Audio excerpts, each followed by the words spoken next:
Welcome back to the Spirit Guide Daily. This is Cronecast with the Rising Moon. These are daily messages that will cross your path when they are meant to, as they are timeless. They will tell you about energies that you're facing or contain messages that you need to hear. I kind of don't, I do what I'm asked on this one. Spirit Guide Daily will be available on my YouTube channel in the month of December 2023, Monday through Friday.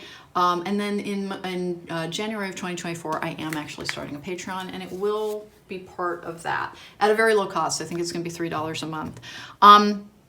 Because I would not focus on commercial success and tailor my messages for a greater audience, but rather target them towards people trying to heal, I have to compensate for the fact that I'm never going to make much money on that channel. And that's cool, but I got to eat too. This is the Before tarot deck from the Rider-Waite collection. It is working with Rider-Waite imagery, but it is the Before energy. I don't often use Rider-Waite decks in these simply because they have a tendency to turn into divine message decks. So this will be very interesting for me. This is the Purple Canyon Wellness deck, and this is a Secret Garden Oracle card. Let's get going here. Let's get these cards for the people. What are we facing today, please? Or in the coming days. And I do film these in batches and I mix them up, so I have no idea when. It's a complicated system in which I try to make sure that I don't even know, that they get guided to where they're meant to go. Let's get going here. Sorry for the long lead time on that one. What do we got? We have the Queen of Swords in reverse, which can be doing research. You can be facing a difficult truth as well. The Queen of Swords is I like her because she doesn't take any BS. Sometimes she's a little bit too cut and dried, and there's a little bit of a warning energy around that of black and white thinking will close doors for you sometimes. So be a little bit open to things being different for you, like things coming from different directions. We have the Five of Wands in the upright, which is the energy of change. It can be competition. Sometimes it's conflict. I kind of don't see it that way, and there's a particular reason, and I'm going to go into it because we're holding a Rider-Waite inspired deck.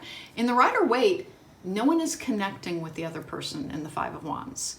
It really is like bickering and like one-upmanship, but it's not with any true malice. And then that comes out with the Nine of Wands in reverse. We're going to take 4 on this, much of this, and then the King of Swords in reverse as well. Fascinating. I haven't done this before, but I'm going to take the 5th one. And why is that? This is a lot of strange energy. The King of Swords in reverse is like somebody who, it's an electronic messages, sometimes it's electronic communications. It's usually about making plans. It's like an analysis card as well. Queen of Swords in reverse can be about facing difficult truths, doing research to find out more information, as a for instance. The Five of Wands, again, making some changes. Sometimes it's a need to move around to shed energies. The Nine of Wands in reverse, though, is a good card. It's sometimes it can be watch your boundaries, but for the most part, it's like the battles you know not to fight. Sometimes the best thing that you can do is lay sort of low in order to protect yourself and to protect your energy. But the Six of Pentacles in the upright is actually a really good card. It is about this kind of balanced state, receiving gifts, being in an energy of generosity as well. So this is a hard one because the message is a little bit muddled because it contains this energy of your choices will determine how you receive an energy. And the energy is the idea that there is an expanding energy in your path. We have productivity.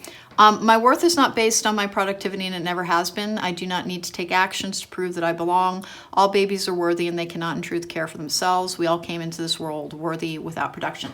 Hey, listen, this is an interesting one, but the reality of it is that most of us need to put in effort on things. The kind of mixed energy that I've got here is that sometimes you will actually, when you enjoy your job, you're going to want to work.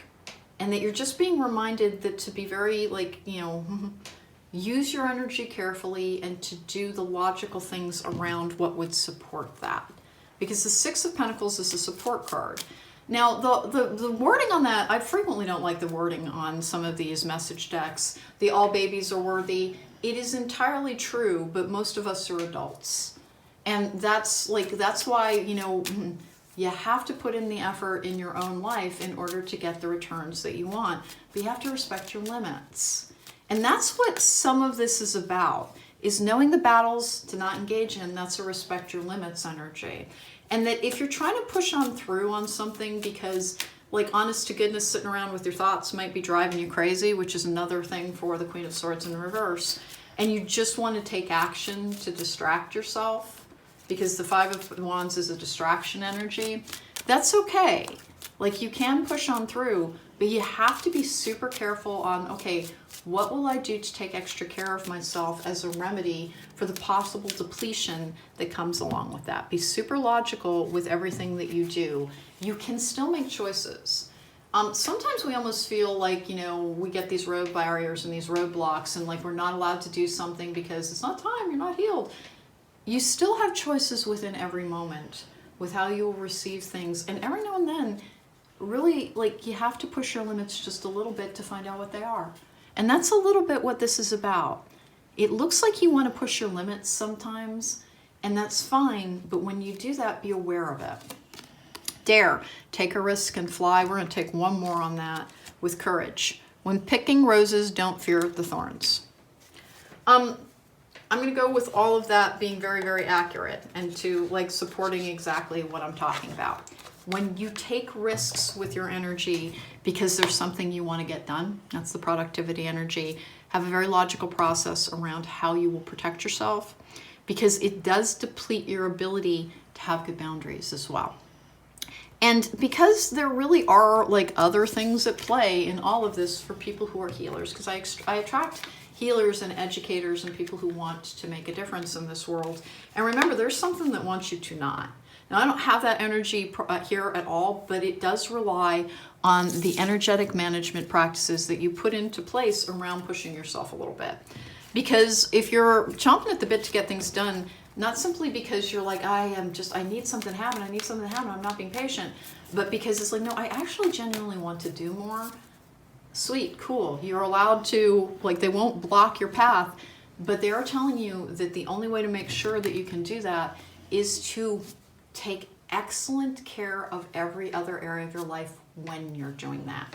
To walk in it, looking for what, facing the hard truth, and then the logical thinking of the King of Swords in reverse. And it can be about messages as well, about balancing.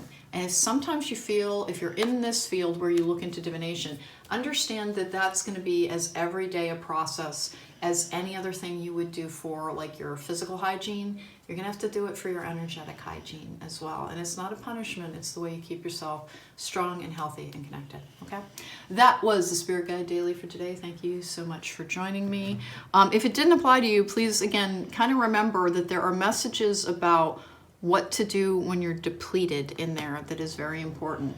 And it is to lean in on taking care of yourself, being kind and generous to yourself as well is one of the things, even when things are difficult, treat yourself like you are somebody that you dearly love, that you want to make feel better, okay? That was the energy for today. Take care, be well.